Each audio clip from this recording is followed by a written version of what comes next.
السلام علیکم ورحمۃ اللہ وبرکاتہ۔ محترم سامعین و ناظرین حضرات، آج ہم اس ویڈیو میں یہ بات بتانے جا رہے ہیں کہ کن کن کو زکوٰۃ دینا جائز ہے۔ رمضان المبارک کے مہینے میں لوگ زکوٰۃ زیادہ تر نکالتے ہیں۔ اکثر یہ سوال لوگ کرتے ہیں کہ کن کن کو زکوٰۃ دینا جائز ہے اور کن کو زکوٰۃ دینا جائز نہیں ہے۔ تو آج کے مختصر ویڈیو میں یہ بات بتانے جا رہے ہیں کہ کن کن کو زکوٰۃ دینا جائز ہے۔ تو جس طرح زکوٰۃ جن کے اوپر فرض ہے اس کو زکوٰۃ کا ادا کرنا ضروری ہے، اور یہ زکوٰۃ تبھی آپ کی ادا ہوگی جب آپ کو صحیح حقدار کو دیں گے۔ جو زکوٰۃ لینے کے حقدار ہے ان کو زکوٰۃ دیں گے تو زکوٰۃ آپ کی ادا ہوگی۔ اگر جو زکوٰۃ کے حقدار نہیں ہیں ان کو آپ زکوٰۃ دے دیں گے تو آپ کی زکوٰۃ ادا نہیں ہوگی۔ تو اسی لیے یہ ویڈیو آپ کے کافی کام کا ہے، اسی لیے آخر تک آپ حضرات اس ویڈیو کو دیکھیں۔ تو کس کو کن کن کو زکوٰۃ دینا جائز ہے؟ قرآن میں 8 قسم کے لوگوں کا ذکر کیا ہے، لیکن 2 اس فی زمانے میں ابھی پایا نہیں جاتا، تو 6 قسم کے لوگ ہیں جن کو زکوٰۃ دینا جائز ہے۔ نمبر 1، شرعی فقیر۔ شرعی فقیر کس کو کہتے ہیں؟ کہ جس کے پاس کچھ مال ہو لیکن اتنا نہ ہو کہ جو مال بقدر نصاب کو پہنچے، یعنی جو مالک نصاب سمجھے نہیں ہے، یعنی کہ جس کے پاس 7.5 تولہ سونا نہیں ہے، 52 تولہ چاندی نہیں، یا اتنا کیش یا اتنا مال تجارت نہیں ہے جتنے میں 52.5 تولہ چاندی خریدی جا سکے۔ جو 2026 میں سمجھے 1.5 لاکھ کے اوپر ہوتے، تو جن کے پاس 1.5 لاکھ روپے سمجھے نہ ہو، وہ سال میں اتنا بھی پیسہ ان کے پاس نہیں بچ رہا ہے، تو وہ اس شریعت کی نظر میں وہ شرعی فقیر کہلایا جاتا ہے۔ تو اس کو زکوٰۃ دے سکتے ہیں، لیکن یہ لوگوں سے سوال کر کے، لوگوں سے مانگ کر کے لینا ان کے لیے درست نہیں ہے۔ البتہ یہ زکوٰۃ ان کو دیں گے تو زکوٰۃ ادا ہوگی، ان کو بھی زکوٰۃ دے سکتے ہیں جو مالک نصاب نہیں ہے، جو شرعی فقیر کہلاتا ہے۔ نمبر 2، مسکین۔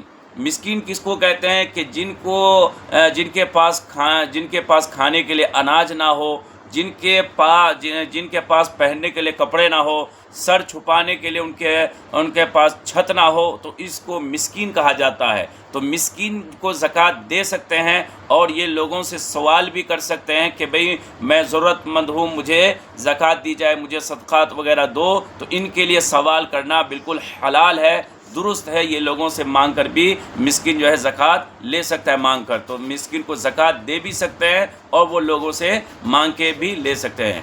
نمبر 3 میں آپ کو آ جاتا ہے کہ قرض دار، کہ جن کے اوپر قرض ہے، اگر وہ قرض کو ادا کر دیتا ہے تو قرض کو ادا کرنے کے بعد ان کے پاس اتنا مال نہیں بچ رہا ہے کہ جس سے نصاب پورا ہو جاتا ہے، تو وہ شخص کو بھی ہم زکوٰۃ دے سکتے ہیں، چونکہ وہ بھی سمجھے کہ ایک طرح کے شرعی فقیر ہی میں آ جاتا ہے قرض کی ادائیگی کے بعد۔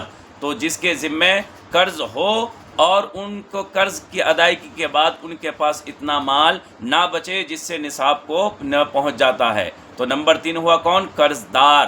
نمبر 4، عامل۔ عامل کہتے ہیں کہ جس کو زکوٰۃ وصول کرنے کے لیے مقرر کیا گیا ہے، تو جس کو زکوٰۃ وصول کرنے کے لیے مقرر کیا گیا ہے تو ان کو زکوٰۃ کے پیسے سے ان کی تنخواہ دی جا سکتی ہے، ان کا معاوضہ دیا جا سکتا ہے، لیکن خیال رہے کہ ان کو اتنا دیا جائے کہ ان کو اتنا بھی نہ دیا جائے کہ جو آدھا سے زیادہ ہو، یعنی کہ آدھا سے تھوڑا کم ہی ان کو دیا جائے، یہ بہتر ہے، اور جتنا وصول کر کے لایا۔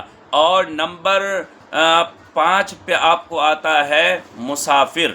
مسافر یعنی جو حالت سفر میں ہے، اور اگرچہ وہ کروڑ پتی ہے لیکن حالت سفر میں وہ لٹ گیا، وہ کسی نے ان کا روپیہ پیسہ سب کچھ لوٹ لیا، اور ان کے پاس جیسے فی زمانہ جیسے آن لائن وغیرہ کے کبھی کوئی ذریعہ نہیں، یعنی کہ بالکل وہ محتاج ہو گیا، مجبور ہو گیا، تو ان کو اپنی منزل تک پہنچنے کے لیے اتنا زکوٰۃ کا پیسہ دینا جائز ہے کہ جتنے میں وہ اپنے گھر کو پہنچ جائے، اپنے منزل تک وہ پہنچ جائے، تو یہ اس کو مسافر کہتے ہیں۔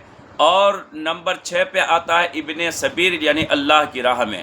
اللہ کے راہ میں بھی زکوٰۃ دے سکتے ہیں، لیکن اللہ کے راہ میں سے مراد یہ ہے کہ اللہ کی راہ میں سے مراد یہ ہے کہ کوئی حج کرنے کے لیے جانا چاہتا ہے تو اب ان کے پاس انتظام نہیں ہے تو ان کو بھی زکوٰۃ دے سکتے ہیں، لیکن حج کرنے کے لیے لوگوں سے وہ سوال نہیں کر سکتا، لوگوں سے مانگ نہیں سکتا ہے کہ بھئی میں حج کو جانا چاہتا ہوں اور مجھے پیسے دو. لیکن اگر وہ زکوٰۃ اپنے آپ لوگ اگر ان کو دے تو دے سکتے ہیں.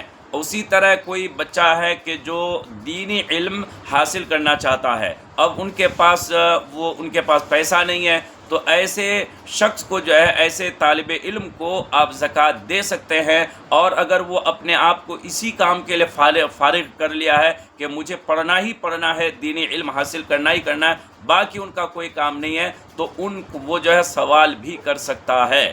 اور یہ بھی بات یاد رکھیں کہ زکوٰۃ جو ہے زکوٰۃ جو آپ دیں گے تو ان میں سے افضل یہی ہے کہ جو جاہل کو دینے سے بہتر یہ ہے کہ کسی عالم کو جو بالکل شریف فقیر ہے تو ان کو دینا جو ہے زیادہ بہتر ہے. کیوں؟ اس لیے کہ جو جاہل ہوتا ہے وہ ان کا ایمان ہی خطرے میں رہتا ہے، نہ تو اور خاص طور سے جو بے نمازی ہے، جو نماز نہیں پڑھتا، شریعت کے روزہ نہیں رکھتا، ایسے فقیر کو دینے سے بہتر، کئی گنا بہتر ہے کہ اس دیندار عالم کو دیا جائے جو شرعی فقیر ہے. لیکن یاد ہونی چاہیے کہ وہ شریف فقیر ہونا چاہیے، یعنی ان کے وہ مالک نصاب نہ ہو تب. لیکن اگر مالک نصاب خود وہ ہے تو لہٰذا اس کو دینا پھر جائز نہیں، زکوٰۃ دیں گے تو ادا نہیں ہوگی. اسی طرح طالب علم جو علم حاصل کرنا چاہتا ہے تو ان کو دینا بہتر ہے.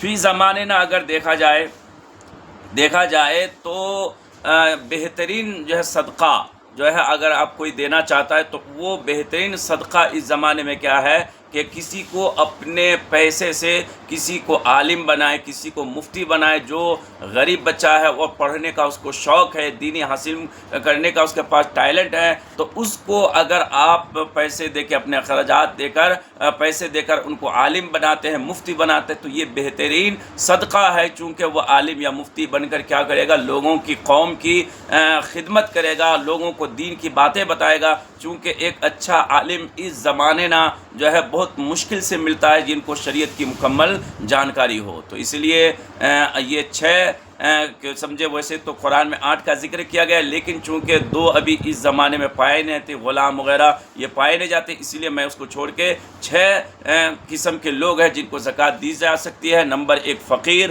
نمبر 2 مسکین، نمبر 3 پہ آپ کو آ گیا کہ قرض دار، اور نمبر 4 پہ آ گیا کہ زکوٰۃ وصول کرنے والے جس کو عامل کہتے ہیں. نمبر 5 پہ آپ کے آ گیا مسافر، اور نمبر 6 پہ آ گیا اللہ کی راہ میں. تو یہ 6 قسم کے لوگ ہیں جن کو زکوٰۃ دینا جائز ہے. جن کو زکوٰۃ دیں گے تو آپ کی زکوٰۃ ادا ہوگی. اور اگر ان کے علاوہ کسی مالدار کو دے دیے تو اس کو زکوٰۃ ادا نہیں ہوگی. اسی طرح کوئی مالدار کی اولاد، نابالغ اولاد کو بھی زکوٰۃ دینے سے زکوٰۃ ادا نہیں ہوتی ہے. لیکن ہاں اگر مالدار کی اولاد بالغ ہے اور وہ مالک نصاب نہیں ہے تو اس صورت میں مالدار کے اس بالغ اولاد کو جو مالک نصاب نہیں، اس کو دینا جائز ہے. تو انشاءاللہ پھر ہمارا اگلا ویڈیو جو ہے عنقریب آئے گا کہ کن کن لوگوں کو زکوٰۃ دینا جائز نہیں ہے، اور رشتہ دار میں کن کو زکوٰۃ دے سکتے ہیں اور کن کو زکوٰۃ نہیں دے سکتے. تو اس کے تعلق سے اگلا ویڈیو انشاءاللہ ہمارا بہت ہی جلد آئے گا. تو آپ حضرات یہ ویڈیو اگر آپ کو پسند آیا ہو تو اس کو آپ لائک کریں، اور اگر ہمارے چینل میں پہلی مرتبہ آئے تو اس کو سبسکرائب بھی کر لیں تاکہ آپ کو اچھی باتیں دن کی معلوم ہو. السلام علیکم.